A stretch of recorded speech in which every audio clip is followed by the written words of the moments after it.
Hello, everyone. Welcome back to another episode of the Unstoppable Dad Project. Appreciate you joining me for another week of the podcast. Before I get into it, as always, if you can please make sure that you are subscribed on whatever podcast platform you are listening to this on. We are on Apple, Spotify, Google, Spreaker, all the podcast platforms. So please make sure you're subscribed because that way those platforms will push this podcast out to more people like you, those amazing people that take the time each week to listen to this little podcast that I have going on here. And without you doing things like that, this podcast would not continue to grow the way it is. Also, make sure you've jumped on and follow us on the social. So at the Unstoppable Dad on Instagram, the Unstoppable Dad Project on Facebook, and you'll be able to see hopefully some more valuable information that I put out intermittently other than the podcast here. So this week, I wanted to jump on and have a talk, another training topic,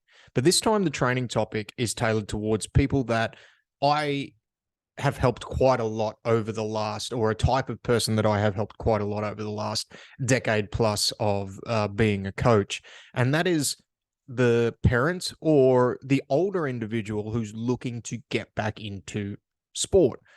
And now it can be a whole bunch of different sports, and there are a whole bunch of different scenarios and factors that go into it when you are looking to get back into a sport. And each sport itself has its own individual set of demands that is going to require a slightly different approach.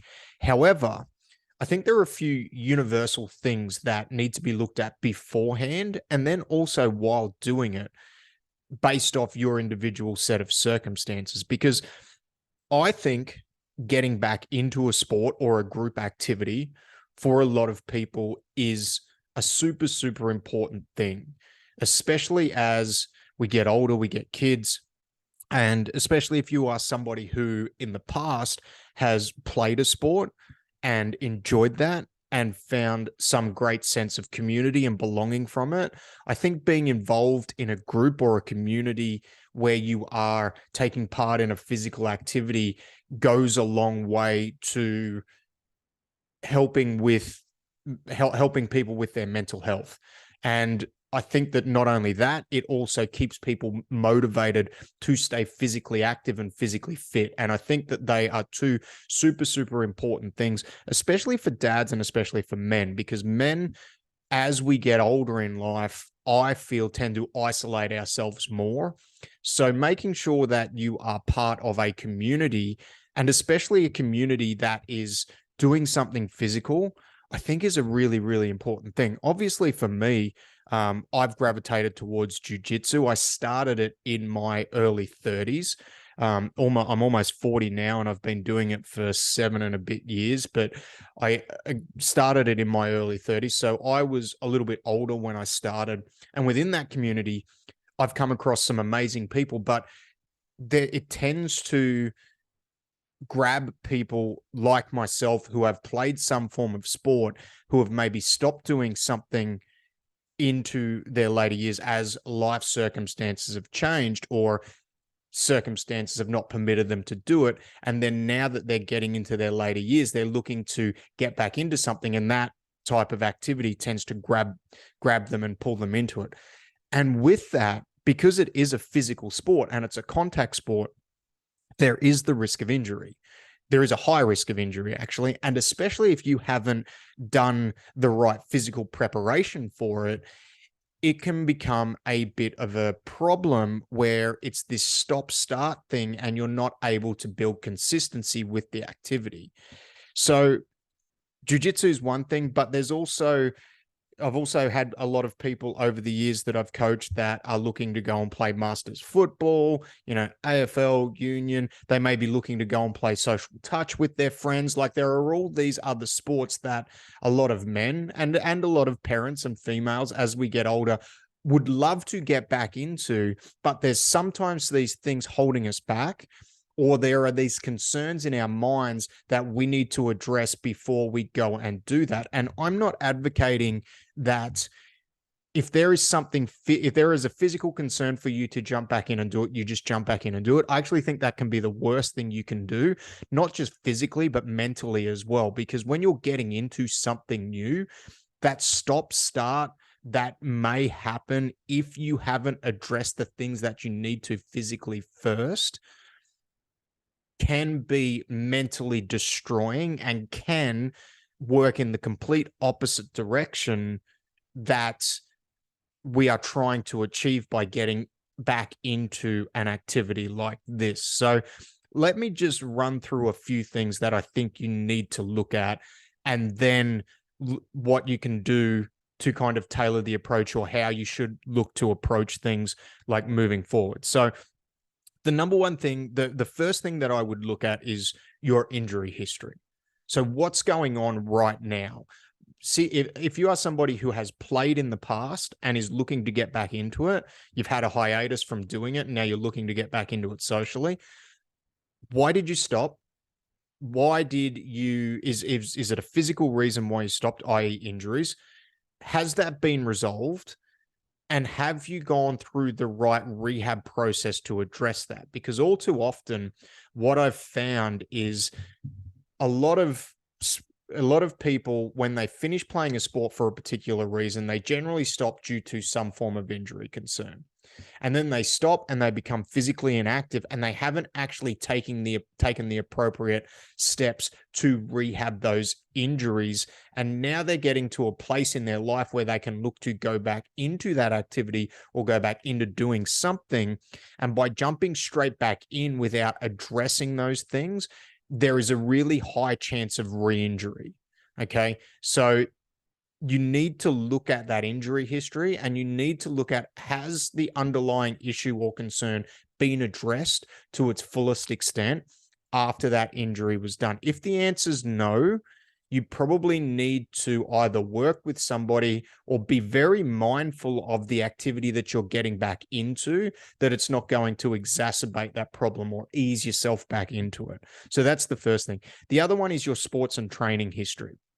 So the activity that you're looking to get back into, is it something that you've done in the past, or is it something brand new to you? This is the first part of this question, because if it's brand new to you, you're going to be unfamiliar with the physical demands. So jumping straight in, and I'll use Jiu Jitsu as an example, and doing it 5 or 6 times a week in the early stages for an older individual may not necessarily be the best approach.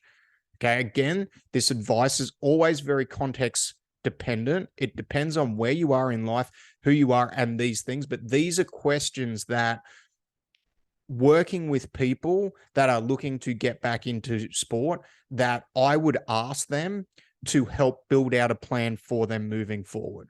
So what is your sport history within that sport? Do you have a history? Yes or no? If you do, then you kind of loop back and you refer back to the injury question, or the why did you stop playing like last time, and have those issues been addressed?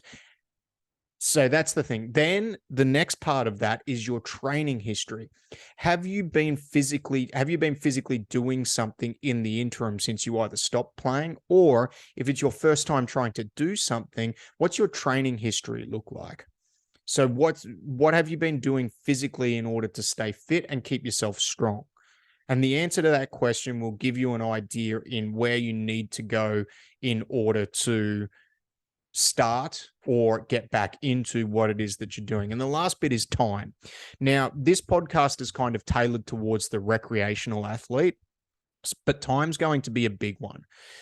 If you are, and again, this is very dependent on the activity that you're looking to do. Jiu Jitsu, for example, is a skill-based activity. And in order to enhance your capability to do any skill, you need to practice that skill. Now, for some people, you may need to spend time practicing that skill, but then you may also need to spend time doing something to address any physical concerns that have come out of doing that sport.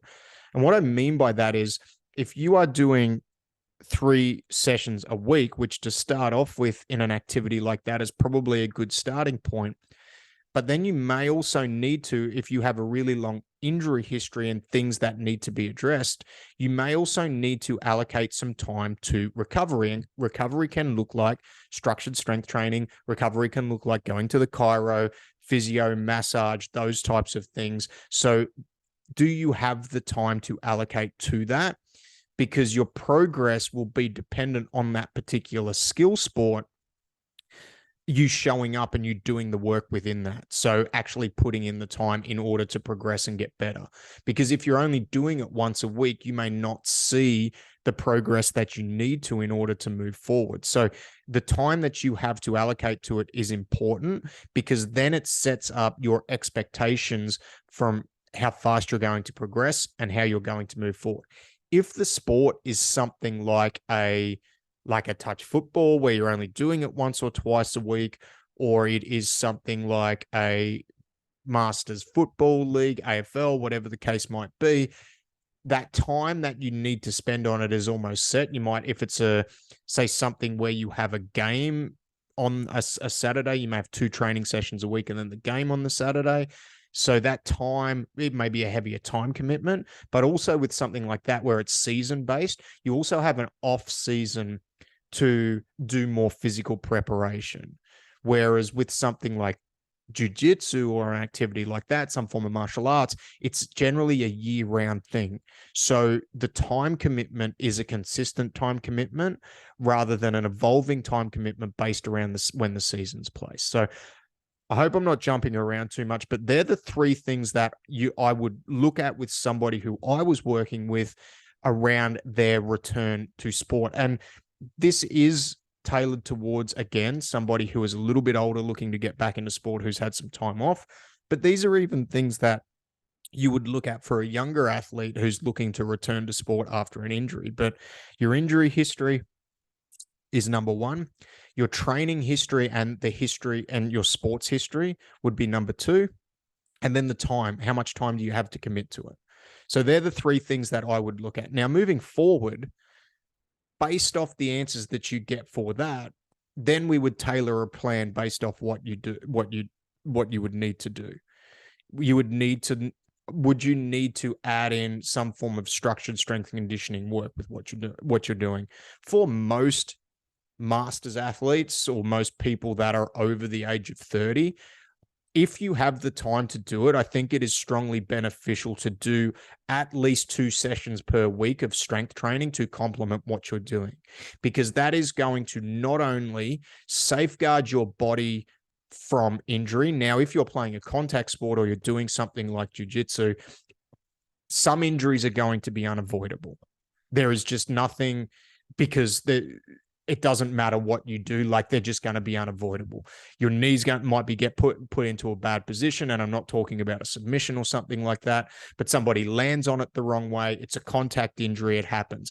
But there are also a lot of injuries, and this is what I see happen quite a lot with older athletes. There are injuries that are avoidable through proper physical conditioning. And if you don't have a really long training history behind you, then making sure that you have a really good plan in place to firstly physically prepare you to get into it, so that when injuries do happen, the avoidable ones don't happen and the unavoidable ones can sometimes not be as severe. And this is the thing with physical preparation that I think a lot of people miss into their later ages, that not only will it help you avoid preventable injuries, but it can also help you with the severity of non-preventable injuries within a contact situation. And that doesn't matter. That's universal across the board, right? That doesn't matter if it's a teenager who is playing sport. It doesn't matter whether it's a professional athlete. And it also doesn't matter whether it's somebody into their 30s and 40s who's looking to do a bit of jiu-jitsu 3 or 4 times a week, or looking to go and play local touch or in the Masters League for their individual sport. Doing some form of structured strength training, I think, is really is the key to making sure that key to longevity within your sport, and making sure you can continue to do it and allocate the time you need to really move yourself forward. And depending on the sport and depending on the time you have, what I would look at is So say, for example, for myself, what I do, my minimums per week, and again, this all comes back to your time allocation. My minimums per week are 3 jiu-jitsu sessions and 2 strength sessions. I find for me and my body and the way it is, I can do, if I do that, I, for the most part, my body will feel pretty good. As soon as I start adding a little bit more, so an extra jiu-jitsu session or an extra strength session, my body starts to get to a point where I'm under recovered, and then I start to get some niggles and things like that. Now, bearing in mind, for me, I also have been doing some form of structured weight training for the last 21 plus years. So I have quite a long training history. So I have a base to draw upon.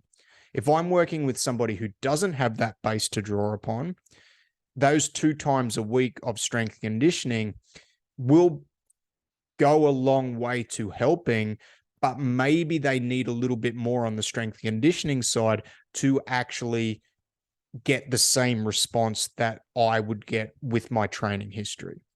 So I hope this all makes sense so far, and I hope you're kind of understanding where I'm taking this. But the big thing, if you're looking to get back into a sport or you're looking to do some form of physical activity, which I believe is a super important thing, especially for dads, because it gets you around of a community of like-minded individuals who are looking to achieve a very similar thing to you.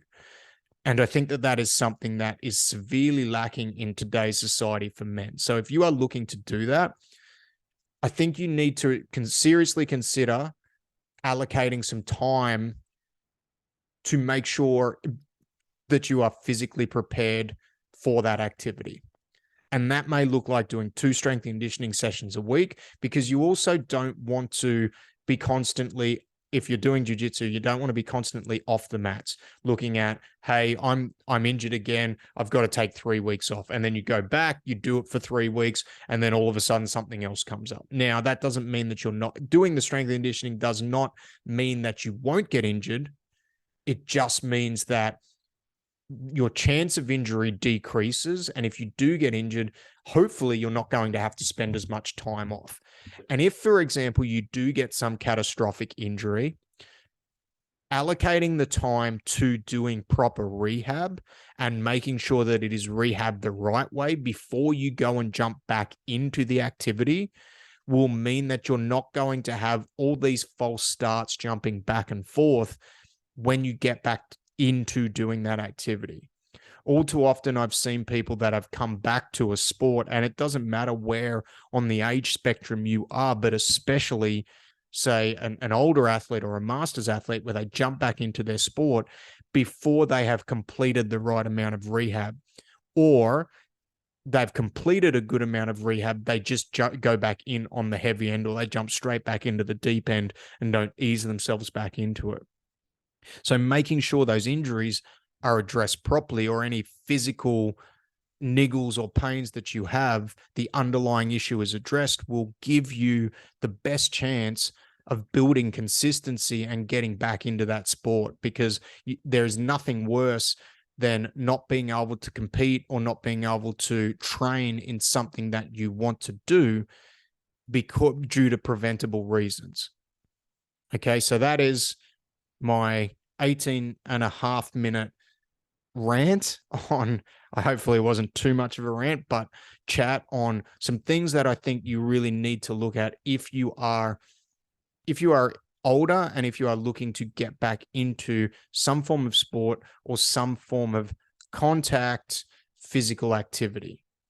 Because it is really important to address the physical, because there is nothing worse than having to deal with constant injuries. Now, doing sport, there is always the risk of injury. You will never be injury free, but by doing some form of physical preparation, hopefully we can reduce the risk of injury, and then we can hopefully reduce the severity of most of the injuries that may occur through doing these activities, which we love, which we want to do, which we draw so much enjoyment from. So hopefully that helps. Let me know what you think. If you need some help with a training program, Obviously, this is the type of thing that I have done and I've helped people with for 15 years now. So there is a link to book in a time in the show notes. So you can jump on, you can book in a time for a chat, and then we'll jump on, we'll address where you're at. I'll ask you those 3 questions that I just went through in the podcast, try and get a grounding for where you're at, and then build a plan out for you moving forward to either get you doing what it is that you want to do, get you back to what you want to do, or hopefully help you be more physically prepared to do more of what it is that you want to do. So thanks for your time. Take it easy. I'll talk to you next week.